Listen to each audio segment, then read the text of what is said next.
We are live. Okay, good morning, team. Matt Drinkon here, your host of the Eternal Optimist podcast, and also father of three amazing girls and an amazing bride. Oh, I see my boy Ted is up this morning early. Of course, I know he's up. He's up at like 3 a.m. doing the news by 4. What's up, Ted? How's that cold plunge this morning, brother? Dude. And I had a real good one. I was listening to Rogan yesterday. He had Huberman on this week and talking about the benefits of immersion, of cold and warm. And I was thinking, why didn't I do this years ago, man? Why didn't I on the air? I can't hear. I gotcha. Why didn't I do this years ago? Why didn't I immerse myself in the cold, in the heat, in the sauna years and years and years ago? I'm doing it now. It feels great. I feel healthy now. Man, I wish I would have done that years ago. I don't have a regret for it or anything, but I wish I would have done it. Anyways, this is Matt Drinkon, your host, Eternal Optimist Podcast, day 35 of 100 Days of Eternal Optimism. And today, my friends, we're going to recap what happened at the retreat yesterday. Some of it's very confidential, but also there are some things, some general principles I want to share about the retreat yesterday. We facilitated in the mountains of North Carolina. Number one. Number two, I'd like to talk about some investing strategies. Had a really deep conversation with a peer and a friend yesterday about investing. Number three, I will talk to you about the very taboo subject of the adult film industry and pornography. Yeah, we're going to talk about that today.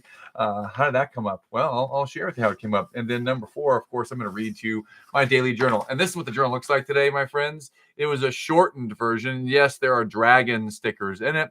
Why is that? Well, I have dragon stickers because my kids love stickers, and we just happen to have a soccer team named the Dragons this season. So dragon stickers it is.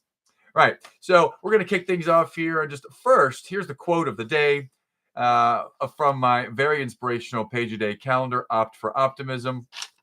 And the quote of the day is, the way you tell the story of who you have been impacts who you'll become. The way you tell the story of who you've been impacts the way of who you'll become. So consider this. Consider what's the story that's going on in the head all the time. What's on autopilot here in the head? Is it a story of I'm less than? Is it a story of, man, I achieved, like I have a goal up here. I made this much progress.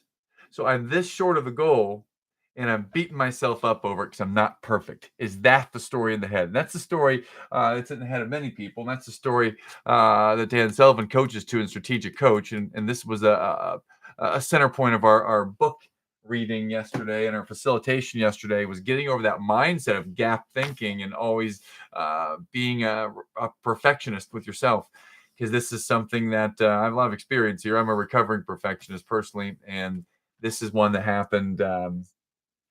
It happens all the time. And I want to ask for your, first of all, ask for your patience and grace with me this morning. I wouldn't say I'm scatterbrained this morning. I would say that we are running in a bunch of different directions. It was a little bit of chaos this morning in Kitchen Stadium with the children's. So we're running a little bit behind, but that's okay. This is exactly where we're supposed to be at this exact moment. So I'm going to read to you from the journal today, day 35, 100 Days of Eternal Optimism. The way you tell the story of who you've been impacts who you'll become. 3 meaningful moments from yesterday. Number one, I came home after a long day facilitating a retreat, and I kissed Lily and Lucy and Caroline. And that little treat, that made it all worthwhile, right? It's the little things in life and be able to appreciate those and look forward to those and be present to those. And that was pretty cool. So I really enjoyed that. Number two, the team had fun yesterday during the retreat with the sword swashbuckling contest. The medals went over very well, and the man who had to wear the turkey hat wore it with pride. So when I do facilitation, it's one of the fun games I like to play. I learned this from Andrew Smallwood. I saw him do a Facebook post like 4 or 5 years ago. It's a long time ago. And he was facilitating a retreat for a company, and they were all whacking each other with foam swords. So I went and looked him up, and I watched that video, and I asked him about it, and I started to do that at a bunch of different retreats and events. So now I am normally carrying foam swords with me. There are 3 types of swords. There's a long foam sword, and there's like more of like a dagger, like a shorter one, like a dagger. And then there's one of those curved ones. I think those are called rapiers. So there's 3 types of swords you can choose from in the sword competition. There's one type of shield, and you play a little Rochambeau, right? Play a little rock, paper, scissors. And if you win the competition, you get to grab a sword and smack the person sitting across from you. Now, at the same time, if you lose the encounter, if you were that person that lost, you grab your shield and you try to block the person with the sword. And this is not, it's not painful. It's not aggressive. I've not seen anybody get into fights over it. It's very fun. Everyone ends up always laughing. And actually, yesterday, history was made.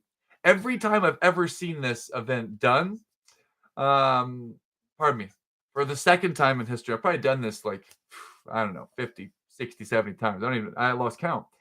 Every time, well, pardon me, out of the 60 or so times I've done this, so far, if I've done it 60 times before yesterday, then 1 out of 60 times, a man won. Most of the time, women win this in companies all the time, all the time. And yesterday, for the second time, one of the men won. It was 2 men in the finals. It was very surprising. I don't see this because normally women crush this event. You know, the men get all fired up for it, but the women always win. And maybe that's actually happening in many places in the world in life.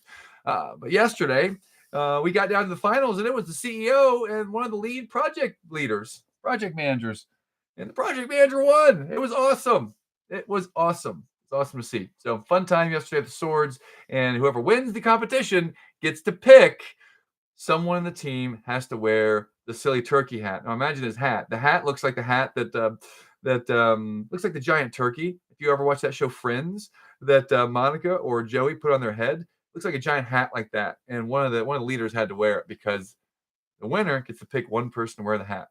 And that person that wore it, he wore it with pride, man. He did not take that thing off for like an hour or two. Most of the time, when someone wears the hat, they do it begrudgingly.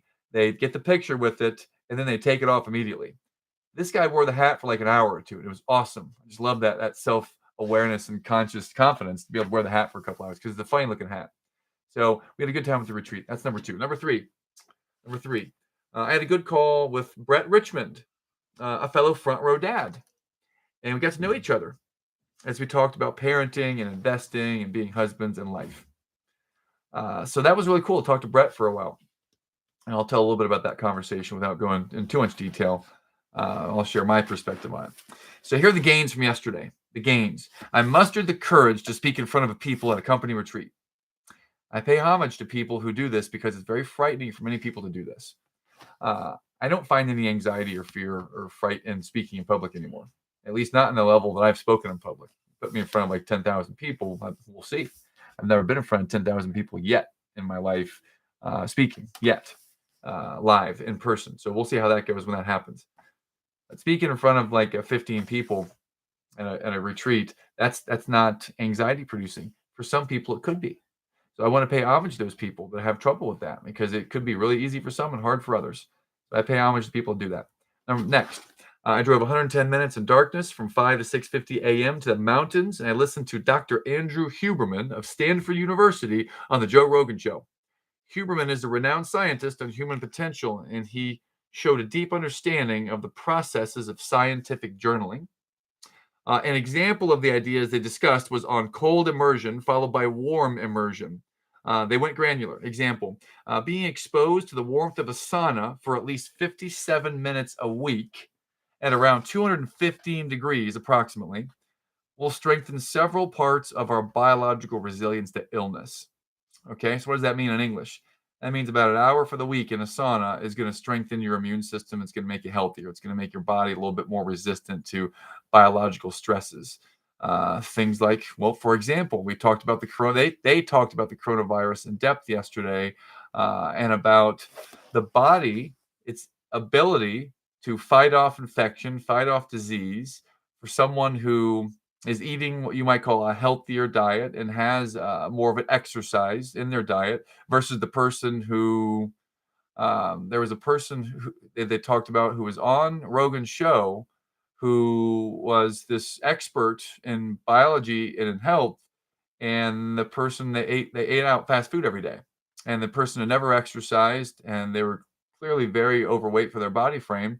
And again, no judgment for me here. Clearly overweight for their body frame, and they talked about how, yeah, they just take a lot of supplements. supplements to give them all the nutritional needs and intake they felt they needed. And then Dr. Human talked about, yeah, well, you can get a lot of that nutrition from supplements, not quite the same as getting it like from the real original source. So supplements may, in his opinion, may not be the answer to everything. Getting a blood test and getting your blood drawn and seeing what the tests tell you is the first step to see, what supplements might even be needed, where you might be low or deficient in some things. We wanted to talk about how the exercise and getting out in the sun, getting some vitamin D, are all ways to strengthen your immune system, be a little bit healthier. So if someone were to get the coronavirus or to get some type of illness, and they are the person that they're at home, they're not very mobile, they are overweight, their nutrition, their exercise is zero. The person that he was talking about on Rogan's podcast shared that he might get like he might walk for a couple minutes a day, but he doesn't do really any movement. You know, what's the opportunity cost of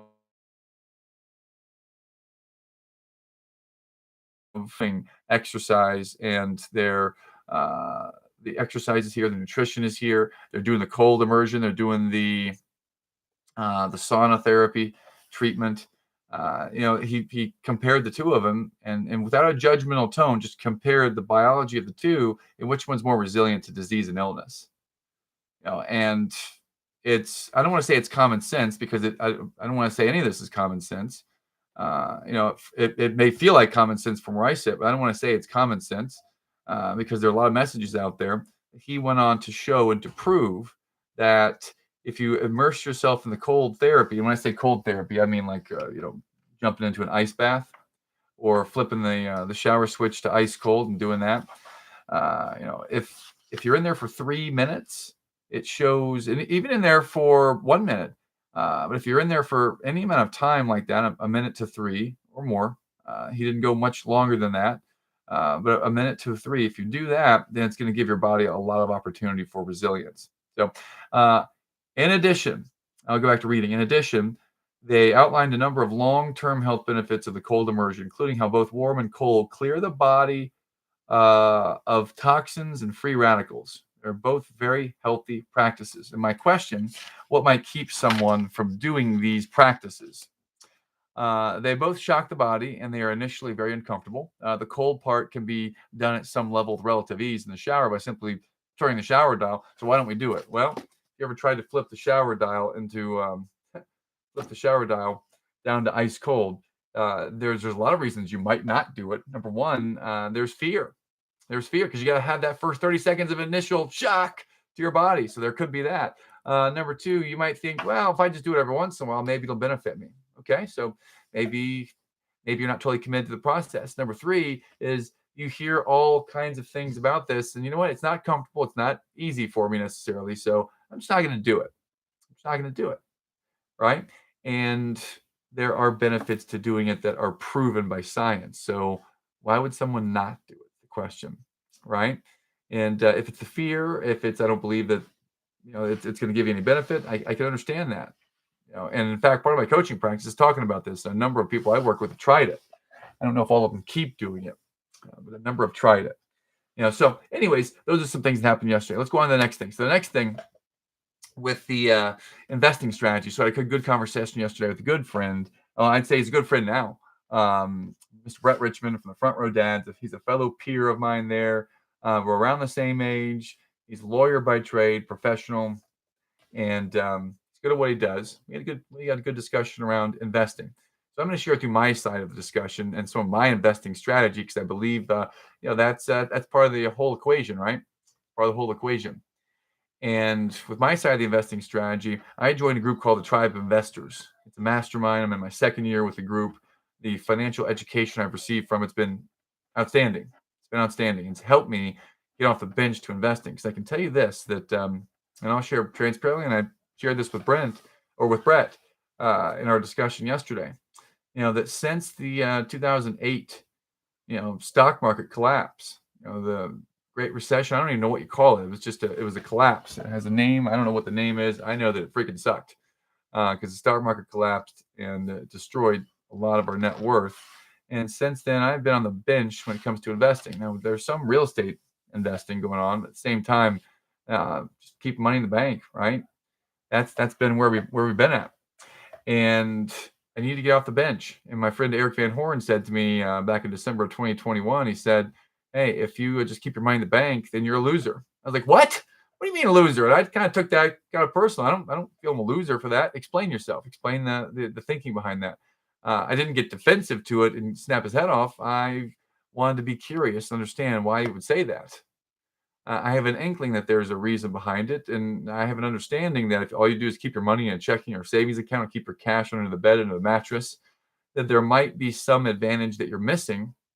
But then again, I was scarred back with the old investing in 2008 with the stock market. So did been sitting on the bench for a while. So we had a conversation around it. He said, "Oh man, here's the deal. I mean, inflation's going up. This is before now when inflation's really going up in the last year, but the inflation's going up. Number one, your money loses value every single day. You just leave it sitting in a checking account or savings. And if you want to learn how to do that, I'll be happy to teach you and work with you on it. Join our tribe of investors. So I joined the tribe of investors in January of last year. I joined in January. And that was the first, I would say, investment and financial education outside of reading, because I read a lot of books. I've read the Rich Dad, Poor Dad series, everything Kiyosaki ever put out, and everything that David Bach has put out, and there's a couple other back on the shelf. The Power of Zero. I've read everything from Mark Victor Hansen on it. So I've read. I'm studied on it, and being studied and having book knowledge is not the same as having real life experience and wisdom in investing. So I can quote and talk to you on an intelligent level about the theories behind it.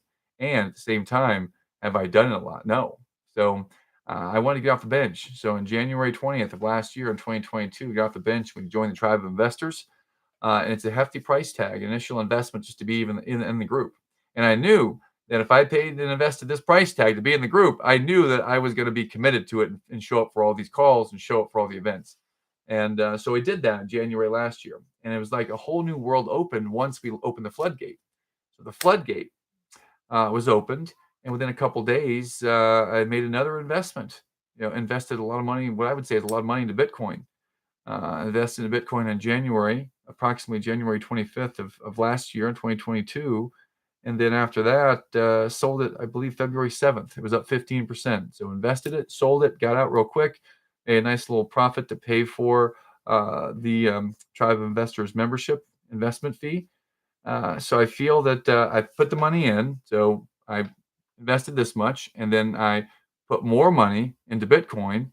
The Bitcoin went up. And before you know it, we're back to break even, and we get this financial education for the rest of the year. And I invested a couple more times last year from some of the deals that they had shared with us. And here's the point: investing strategy. If you're not doing it, why aren't we doing it?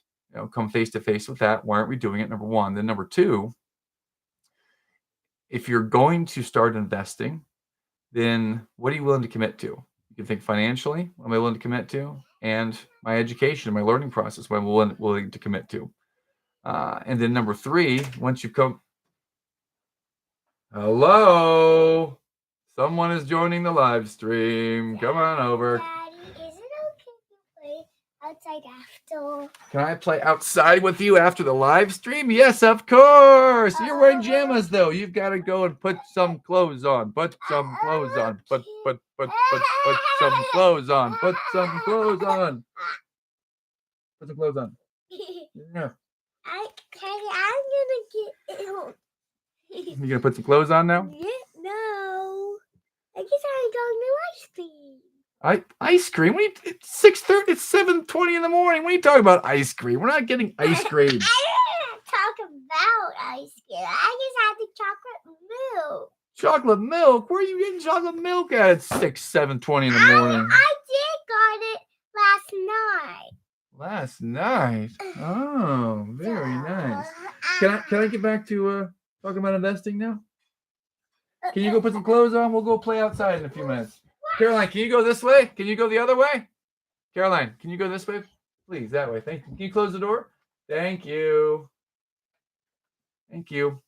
So the third question about investing, if you're still out there, everyone, thank you for the patience and the grace with the children's. I'm really pleased to see Caroline come in here for this. Why? Because I remember there was 6 years ago that This may have been a frustration for me. This may have been a place where I may have been upset, visibly upset. And you know what? Not anymore. Not anymore. I love it when they come in here. I want to celebrate them coming in here. Back to investing. So the third question I like to ask before I invested, before I joined the group, I wanted to ask, what do I want to get from it? I don't want to just throw money at it and throw it against the wall and see what sticks. Not when you're investing this level of money, which I'm serious about. I don't want to waste it. This is not an amount that if I just lose it, I'm gonna sleep well with that. I did not want to lose it, so I wanted to be really clear that I'm committed to it, right? Committed to whatever the process is going to be, and B, what do I want to get from it? I want to be clear. What I wanted to get from the tribe of investors, there's a couple things. Number one is I wanted to break out of this mold that I haven't invested in a long time. So I wanted to get off the bench. I wanted to take some action to get in the game. That's number one. Number two is I wanted to invest in some deals. I don't know where to find some of these private equity deals. The only thing I know about investing is you can buy investing in real estate. You can invest in the stock market through a financial advisor or try to do it on your own. I didn't want to do it on my own, right?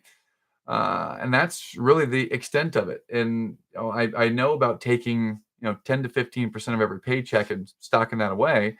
So luckily I learned that, been doing that. I'd not learned some of the grassroots of investing. And I wanted to learn that. And I wanted to have them bring me deals that I could invest in. That's what I wanted. So I joined the investing group and I've had an excellent experience in the investing group since January of last year. I re-upped and joined again this year. And in my first year, the investments have paid off because I'm off the bench. Our mindsets have completely shifted. My wife left her full-time career role, and now we're acquiring a business. We have the financial acumen of reading P&L sheets, of negotiate and talk to owners of companies, and even the legal jargon, and having some of the documentation of just the general forms that a lawyer would draw up. I've had access to all that, and we now have what we need to make this acquisition happen. And I'm not saying it's going to happen because there's still conversations to be had, and we're not going to just jump in because it's the 16th thing that we've looked at. We're gonna talk more about it, but I do want to talk about investing in the sense of this group was a good investment for us. So there's that. I'm not going to go too much deeper on that at this moment on the public forum, but I will be happy to take any questions offline. Number three, and maybe the most taboo subject out there. This could be tough to talk about or tough to hear for some people out there. So no kids around them for this one. Or maybe it is good to have kids, and it's your call if you're the parent. So I happened to be privy to a conversation. I just heard something about a friend who was having a difficulty with an addiction. And if you're one of my friends here locally, it's not anyone local, so it's not anyone. No one's going to get called out. I'm not going to say any names. I will say that the addiction was addiction to pornography, a porn addiction. And I think about this because I don't understand it, and I'm curious to understand the addiction to this because it's a very serious thing. There are people I know that have started nonprofits to get people to stop watching this, stop watching adult film. And there are studies out there that show that it could depersonalize and make it to a place where your intimate relationships are tougher because you have this expectation that this is what it's supposed to be. Some people may go out of an actual personal, real, intimate relationship and just use this as a substitute, which without any judgment or really knowledge or understanding, because I've not done this, down that rabbit hole personally, I can tell you that in hearing these stories that I've heard, it is a real thing and it's a challenging thing out there. So if you are going through that, feel free to reach out to me about that. I'd be happy to chat with you about it privately if you have a challenge there, or if you know someone's having a challenge there. There are people that are therapists for this type of thing. They could talk to you, and I'd be happy to talk to anyone about that. Just to lend a listening, non-judgmental ear. But that porn addiction that I heard this story about, it was definitely very real and painful. And I want to just bring light to it that if you're struggling with that, or know someone struggling with that, I'm back. You're back. Come here. So, If you're gonna be in the office, you gotta come here on camera. You can't sit in the background over there. Okay. I'm just ready to go outside. All right. Well, then we're gonna wrap up this live stream. Go outside. All right. So we are gonna wrap up now. kind of just a segue into wrapping up. It's 7:27 a.m. All right, we're going to wrap things up now. So, team, thanks so much for tuning in today on the day 35 of 100 Days of Eternal Optimism. The mission in these 100 days, I'll restate, I didn't say it earlier. The mission is two things. Number one is to write a book and get it published in this time. And we did ink the contract. I got a meeting with the publisher today at 11 a.m.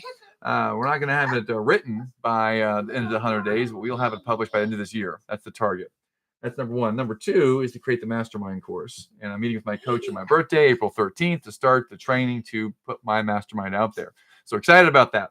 That's what's happening. Caroline and I are going to go outside and play now or do something now. Who knows? We're just going to go figure out wherever we go, we're going to go play. Thank you, Caroline. Thank you. Okay.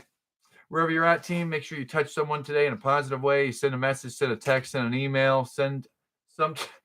Man, she just took some of my stuff out of my office. Okay. Okay. Go touch someone, spread some positive energy and joy today, my friends, because someone out there needs it. Someone out there needs it. Someone out there needs that good energy that we have. They want some attention. We all just want a little bit of attention. We all want to feel appreciated, heard, understood. So let's go and give some of that to someone. Just someone in some simple way. It's just a simple text message or call. It could be called your mom or a dad or a significant other or a kid or you name it, old friend from back in the day. Just someone. Text someone on your phone. So thanks so much for tuning in today, my friends. Make it a great day. Look forward to catching up tomorrow morning on Friday morning. Thank you, Caroline, and thank you, everyone. Make it a great day. See you. Caroline. All right, let's see. First, we're going to turn off the YouTube. The YouTube will stop. All right, that's the second time I've done this.